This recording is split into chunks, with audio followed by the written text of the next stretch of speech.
আচ্ছা, মানুষ দুঃখে কেন থাকে? তোমরা বলবে বিভিন্ন সমস্যা যার জন্য মানুষ দুঃখে থাকে। কিন্তু আমি তোমার এমন মানুষই দেখাতে পারবো যারা বিভিন্ন সমস্যার মধ্যে থেকেও আনন্দিত থাকে। মানুষের দুঃখে থাকার প্রধান কারণ কোনো সমস্যা নয়। মানুষের দুঃখে থাকার প্রধান কারণ হলো মানুষের চিন্তাভাবনা। তোমরা একটা এক্সাম্পল দিলে বুঝতে পারবে, তোমাদের নিজেদের বন্ধুদের মধ্যে এমন কোনো একটা বন্ধু আছে যে সবসময় বাকিদের কাছে তার নিজের দুঃখ কষ্টকে তুলে ধরে।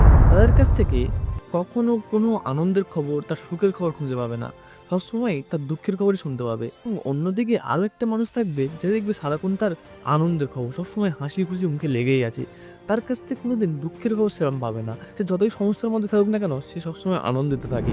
তুমি তোমার হোয়াটসঅ্যাপ স্ট্যাটাসে দেখতে পাবে, যারা সবসময় দুঃখের স্ট্যাটাস দেয়, তারা কোনোদিনও আনন্দের স্ট্যাটাস দেয় না। তারা সবসময় দুঃখের স্ট্যাটাস দিয়ে দেয়। তারা কি সারাক্ষণই দুঃখেই থাকে? মানুষের এইরকম দুঃখে ও আনন্দে থাকার মূল কারণ হলো মানুষের চিন্তা ভাবনা। যেসব মানুষেরা দুঃখে থাকে তারা সারাক্ষণে যদি সামান্য পরিমাণ কোনো চিন্তা ভাবনার কথা আসে, তারা ডিপ্রেশনে চলে যায়।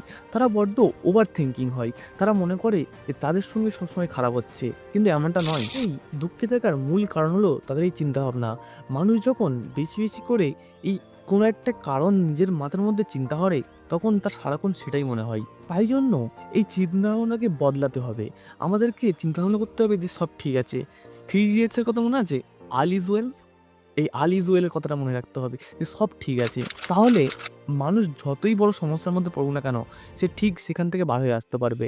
মানুষ পজিটিভ থাকবে, মানুষ হাসি খুশি থাকবে।